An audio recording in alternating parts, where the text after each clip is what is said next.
2020లో గల్వాన్ లోయలో మనకి చైనా వాళ్ళకి చాలా గట్టి ఘర్షణ జరిగింది. చాలా దాడులు జరిగాయి. ఈ దాడుల్లో మన వాళ్ళు కూడా 40 మంది చనిపోయారు. అటు చైనా వాళ్ళు కూడా 26 మందికి పైగానే చనిపోతే కనీసం ఒక్కలైనా చనిపోయారని చెప్పలేదు చైనా.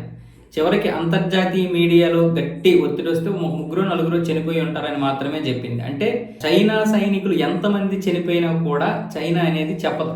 అదే భారత విషయంలో వెంటనే మనం చెప్పేస్తాం, ఏదైనా నీతిగా నిజాయితీగా చెప్పేస్తాం, అది ఏ విషయంలోనైనా సరే. అయితే దీన్ని ఇతివృత్తంగా తీసుకొని సల్మాన్ ఖాన్ బ్యాటిల్ ఆఫ్ గల్వాన్ అనే ఒక సినిమా తీస్తున్నాడు. అది 2026 ఏప్రిల్లో విడుదలకి సిద్ధంగా ఉంది. ఈ సినిమా మీద చైనాకి చెందినటువంటి గ్లోబల్ టైమ్స్ విపరీతంగా ట్రోల్ చేస్తూ దీన్ని ఇది ఒక మెలో డ్రామా, భారతీయ జాతీయవాదంతో కూడినటువంటి మెలో డ్రామా వాళ్ళకు అనుగుణంగా తీసుకుంటున్నారు, ఇది చరిత్రని వక్రీకరించడమే అన్న విధంగా అక్కస వెళ్ళగక్కుతూ రాస్తుంది ఇష్టం వచ్చినట్లుగా. దీని గురించి భారత వర్గాలన్నీ కూడా స్పందించే, మీకు ఏదైనా అభ్యంతరం ఉంటే భారత విదేశాంగ శాఖ సిద్ధంగా ఉంది, అక్కడ చెప్పండి, అంతేగాని మీరు ఇష్టం వచ్చినట్లుగా మాట్లాడదు. భారతదేశంలో కళాత్మక స్వేచ్ఛ ఉంది, భావ వ్యక్తీకరణ స్వేచ్ఛ ఉంది.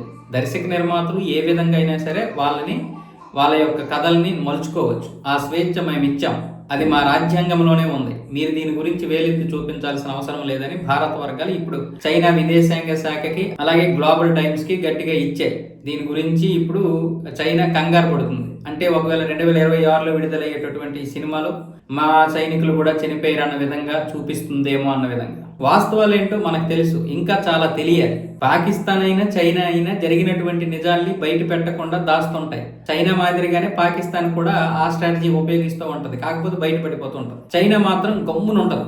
ఆ విషయాలు ఎక్కడ కూడా తనకి ఎంత నష్టం వచ్చింది, ఎవరు చనిపోయారు, ఏది పగిలిపోయింది, ఏది కూలిపోయింది, ఇలాంటివి ఏవీ చెప్పదు.